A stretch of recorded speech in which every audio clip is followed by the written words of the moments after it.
So here's a Fixit Friday I didn't expect. So you have no water pressure. What do you do? Well, I'm going to show you what I do on my farm here.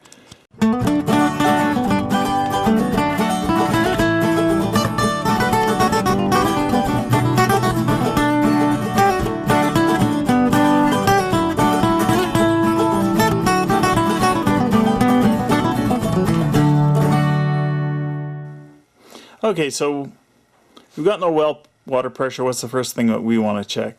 Well, we want to check to make sure that the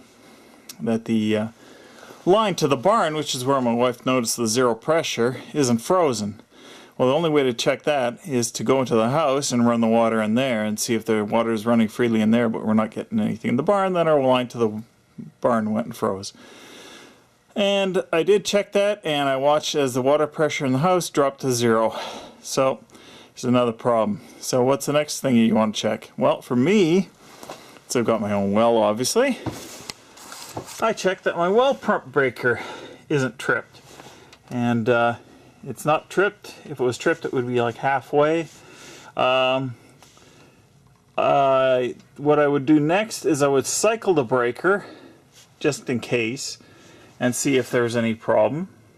And since I had already actually done that and it didn't work, I'll go and check the next thing, which is, do I actually have 240 volts coming to the barn?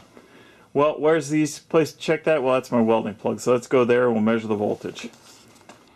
Okay, so I got my meter here. There's the welding plug. It's set to the AC range.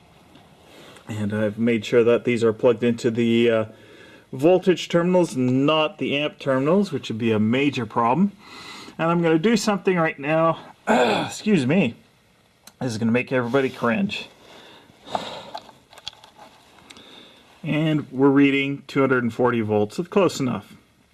So we get power to the shop. It has happened at times when I've had a heavy load on one leg of the power in my shop that blows a fuse in the barn, blows one side of the 240 volt fuse in the barn, and leaves me with the lights working in here but nothing else. So yeah, that's a bit of a pain in the ass. So that's not the problem. So the next thing to do is to crawl into the well. So I could face the camera towards me, eh? Crawl into the well and check out to make sure that we actually got power going to the pressure pump or pressure switch in the well. So let's go down there and have a look. So now I'm down in the dank dark hole that is the well box here in the farm. This is a little box that's buried in the ground.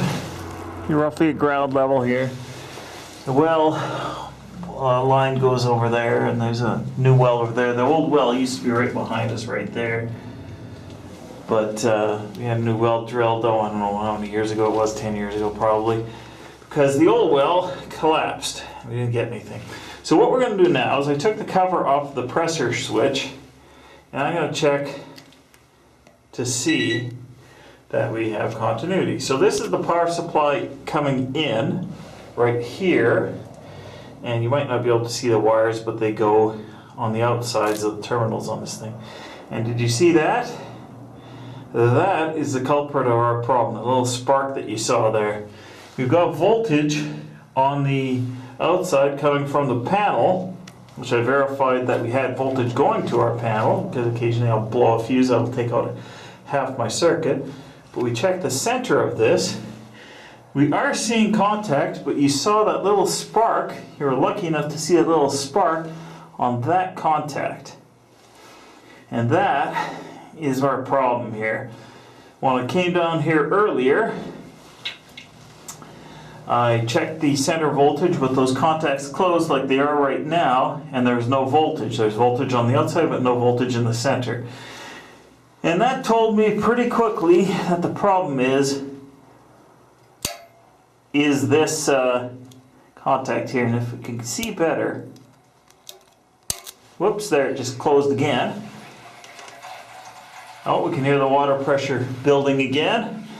But you can see that that contact over there was badly burned. And that actually was burned badly enough that it wasn't making contact until I actually flicked these back and forth a bit to clean them up.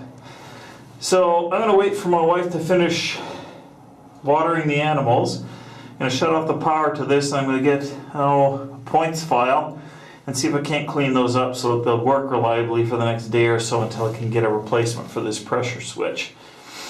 Anyways, there you go, guys. That's what the problem is, or what the problem was, and that's how you can temporarily fix it. Anyways, what kind of pressure we got going here? Oh, somewhere between probably about 55 psi. Probably dial it and see, we open that back up again. You can see that contact right there. It looks very badly. It looks like it's actually melted a bit there. So it might have been not making good contact for a while. Whereas you contrast it with these two, and they look white with corrosion, but they're still making a decent contact, like the one on the right on this side does. It still looks okay. Should be careful, I don't short something. Boy, that would be a f***ing interesting video, wouldn't it? Anyways, I better edit those out. I'll beat those out so you'll just won't hear me reacting to my own stupidity here. Anyways, I'll shut you guys off. I'll clean up that contact and we'll see if this works any better. Well, it's actually working right now, but we're going to be cleaned up. Yeah, look at that right there. See? That's in all likelihood what it was doing before is it was just making a contact on the edge of that electrical contact, and yeah, see, it's doing it again. So that's not a good thing. It's wasting power and making intermittent contact that could be causing a little bit of heating and could actually weld those contacts together on that side. Now it's doubled up so that even if that side welded together, this side would break the circuit. The pump wouldn't run continuously, but it would be a bad thing, obviously. Anyways, I'll bring you guys back. Okay, so we're back up from the well. We're sitting up here at in the shop where the well is powered off of. I didn't say that earlier, which I don't think I did. I couldn't find any points files, but I found a needle file that's flat on both sides that I can use to clean up the contacts on that. And what I'm going to do first is the most obvious and the most important thing. Let us kill the power to the well pump. And then we'll crawl down there and we'll clean up those points, and I'll show you the results of the cleanup of the points, because probably be a little hard to hold the camera while I'm filing some points. Okay, well, I've cleaned up the contacts and they're still arcing a bit, but it seems to be working well enough that I should be able to leave this alone for today, and when I go into town tomorrow, I'll go and I'll pick up a new pressure switch and replace this one. So it's kind of a Fixit Friday. The issue is partially fixed, but not entirely. So in any case, we'll replace this pressure switch after this is done and call this fixed. Well, there you go. See, it did just close, and it arced a little bit, but not so bad as it was before. Certainly it's not continuously arcing. So I guess cleaning up those points did help.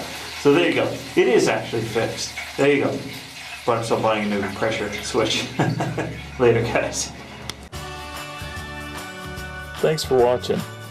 Don't forget to rate, comment, and subscribe, and check out the affiliate links in the description.